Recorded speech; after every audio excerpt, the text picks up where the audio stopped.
Anti fungal আমি মাঝে মধ্যেই শুনি প্রচুর বাগানি আমাকে কমেন্ট করে যে দাদা শীতকাল পড়ে গেছে, পাতাগুলো একটু হলুদ হয়ে আসছে, এটা কি ফাঙ্গাল আক্রমণ? আমি অ্যান্টি ফাঙ্গাল একবার স্প্রে করে দিয়েছি, কিন্তু আরো দুই একবার কি করতে হবে? দেখুন, ইনডোর প্ল্যান্টে অ্যান্টি ফাঙ্গাল স্প্রে করা বা ফাঙ্গিসাইড স্প্রে করা বা আপনি ছত্রাকনাশক স্প্রে করা, যে কোনো জিনিস, যে জিনিসটা পাতায় স্প্রে করলে পাতায় স্পট পড়ে, সেই সমস্ত জিনিসগুলোকে স্প্রে করা এই শীতকালে এসে বন্ধ করতে হবে। তার কারণ একটাই, যখনই আপনি শীতকালে এই সমস্ত গাছে পাতাতে স্প্রে করবেন, এই ফাঙ্গাল বা এই ছত্রাকনাশকগুলি কিন্তু পাতার মধ্যে একটা লেয়ার ফেলে। আর যখনই এই লেয়ারটাকে ফেলে তখন পাতার পত্ররন্ধ্রগুলোকে বন্ধ করে, ফলে গাছের মোটামুটিভাবে বাষ্পমোচন প্রক্রিয়া বন্ধ হয়ে যায়। তার সঙ্গে সঙ্গে গাছের উপরে যে লেয়ারটা ফেলে, এই লেয়ারটা ফেলার জন্য সূর্যালোকটা যখন পড়ে তখন ঠিকঠাক করে ফোটন কণাটাকে শোষণ করতে পারে না, ফলে গাছে খাবার তৈরি হয় না, গাছের গ্রোথ সম্পূর্ণরূপে থমকে যাওয়ার একটা সম্ভাবনা থেকে যায়। আর সবচেয়ে ক্রিটিক্যাল কেস যেটা হয়ে থাকে, সেটা এই সমস্ত পাতার মাঝখানে এরা একটা সময় ব্ল্যাক স্পট তৈরি করে দেয়, এবং যখনই ওই পাতাটার ওই জায়গাগুলোতে কোনো কাজ না করে তখন পাতাগুলো আস্তে আস্তে পুড়তে থাকে সাইড থেকে, কোনো পাতার মাঝখান থেকে ব্ল্যাক হয়ে পচে পচে ফুটো হয়ে যায়। এই সমস্যাগুলি কিন্তু এই অ্যান্টিফাঙ্গাল স্প্রেতে দেখা যায়। বিশেষ করে ইনডোর প্ল্যান্টের ক্ষেত্রে শীতকাল পড়া মানে ফাঙ্গাল আক্রমণ খুব একটা বেশি ঘটে না, তাই কোনো প্রয়োজন নেই অ্যান্টিফাঙ্গাল স্প্রে করার। আমি আমার কাছে গুণ হিসাব করতে হবে কোন দিন স্প্রে করছি। আর দ্বিতীয়ত, অ্যান্টিফাঙ্গাল হোক বা পেস্টিসাইড হোক, যথেষ্ট ব্যয় সাপেক্ষ একটা খরচ, তাই আপনি চেষ্টা করবেন যতটা কম পারা যায়। আর এই সমস্ত কিছু শীতকাল পড়া মানে আমি ধরেই নিই গাছে কোনো রকম কোনো ফাঙ্গাল আক্রমণ ঘটবেই না। আর আসলেও তাই, শীতকালে ফাঙ্গাল আক্রমণ খুব একটা বেশি ঘটে না, যেটা ঘটে সেটা হচ্ছে সাধারণত মিলিবাগের আক্রমণটা ঘটে। তাই দু একবার যদি মিলিবাগের আক্রমণ ঘটে, ওটা নিজে থেকে একটু টপটাকে নিয়ে যাবেন, একটু জলের মধ্যে চুবিয়ে একটু নিজে থেকে পরিষ্কার করে দেবেন, দেখবেন মোটামুটিভাবে রিকভার হয়ে যাবে। আর ঠান্ডা জল যত ব্যবহার করবেন গাছে বা কোনো কিছুতে, সেক্ষেত্রে কিন্তু গাছের পাতা কুঁকড়ে আসে, তাই ঠান্ডা জলও কিন্তু অতিরিক্ত গাছে ব্যবহারও করবেন না অ্যান্টিফাঙ্গালের সঙ্গে সঙ্গে। এবার অ্যান্টিফাঙ্গালগুলি আমরা কেন স্প্রে করব? যখন আপনার গাছের অবস্থা ভীষণ খারাপ বা কোনো একটা গাছে দেখা যাচ্ছে গাছের পাতা পচে যাচ্ছে, তখন আপনি সেই সময় সেই গাছটিকে আলাদা করে নিয়ে সেই গাছে স্প্রে করবেন। অ্যান্টিফাঙ্গাল কিন্তু একটা ড্রাই পাউডারের মতো থাকে, সেই পাউডারটা যখনই পড়ছে পাতার মধ্যে দীর্ঘ সময় ধরে স্পটটা থাকছে।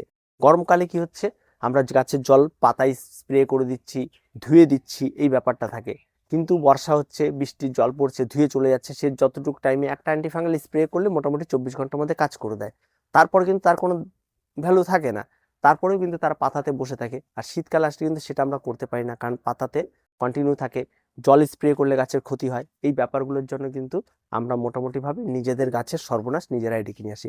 তাই এই সময় এসে অ্যান্টিফাঙ্গাল স্প্রেটা সম্পূর্ণরূপে বন্ধ রাখাটাই ইনডোর প্ল্যান্টের ক্ষেত্রে সবচেয়ে বেস্ট।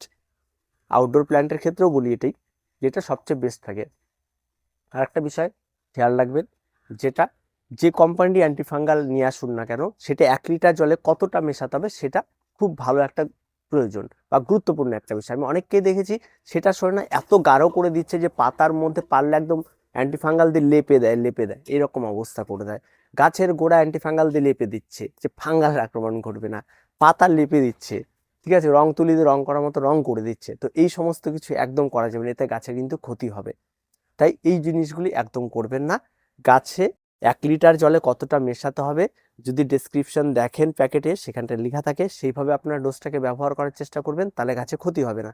কিন্তু মাত্রাতিরিক্ত এগুলি ব্যবহার কিন্তু যথেষ্ট ক্ষতি। আর শীতকালে তো বিশেষ করে ভীষণ রকমভাবেই ক্ষতি হয়ে থাকে। তাহলে কারণ রোদ খুব একটা বেশি পড়ে না, গাছের পাতায় যদি লেয়ার পড়ে থাকে, গাছকে যদি ঠিকঠাকভাবে সূর্যালোক না পড়ে, গাছ যদি খাবারই প্রস্তুত করতে না পারে, সেই মেন জায়গাটাতেই যদি বাধা তৈরি হয়ে যায়, তাহলে গাছটা বাঁচবে কি করে? গাছের পত্ররন্ধ্রগুলি যদি এত সূক্ষ্ম সূক্ষ্ম থাকে যে সেগুলি যদি বন্ধ হয়ে যায়, তাহলে কিন্তু কোনো রকমে এই গাছ পুনরায় আবার আগের অবস্থায় ফিরে যায় না, গাছের গ্রোথ থমকে যে অনেক সমস্যা তৈরি হয়।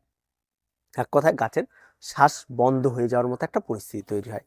তাই এই সমস্ত, আর যেটা সমস্যা হয় এই অ্যান্টিফাঙ্গাল দেওয়ার পরে তো আমরা বাগানিরা কনফিডেন্স থাকি যে না অ্যান্টিফাঙ্গাল দিচ্ছে কোনো সমস্যা নেই, তারপরেও কেন গাছ ঠিক হচ্ছে না, তখন কিন্তু আমরা আবার ভুলভাল অ্যাপ্লাই করি, গাছে করে খাবার দেওয়া শুরু করি, আবার এটা করা শুরু করি, আমরা একটা ব্যস্ততার মধ্যে চলে আসি, এই হুড়পাড়গুলো করতে গিয়ে আরও নষ্ট করে ফেলি।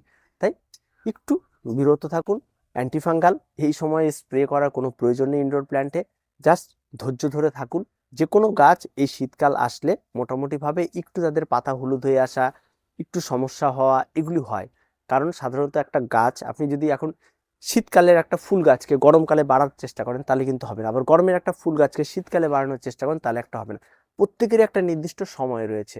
এই সমস্ত গাছগুলিরও সময়টা হয় মার্চ মাস থেকে একেবারে অক্টোবর মাস পর্যন্ত। এদের একটা সময় থাকে, একটা লং টার্ম একটা সময় থাকে এদের বেড়ে ওঠার, মানে সেই ওয়েদারটাকে এরা ভীষণ রকমভাবে এনজয় করে। যখন শীতকাল পড়ে এরা মানে খুব একটা যে বাড়বে তেমনটাও হয় না, আবার যে খুব নষ্ট হয়ে যাবে তেমনটাও হয় না, কিন্তু তারা একদম স্থির হয়ে একই রকমভাবে এই 3টে মাস থেকে যায়। তো 3টে মাস একটু ধৈর্য ধরুন, অ্যান্টিফাঙ্গাল বা পেস্টিসাইড যেটা আসুক একটু বুঝে শুনে অ্যাপ্লাই করার চেষ্টা করবেন, আপনার গাছগুলি ভালো হবে।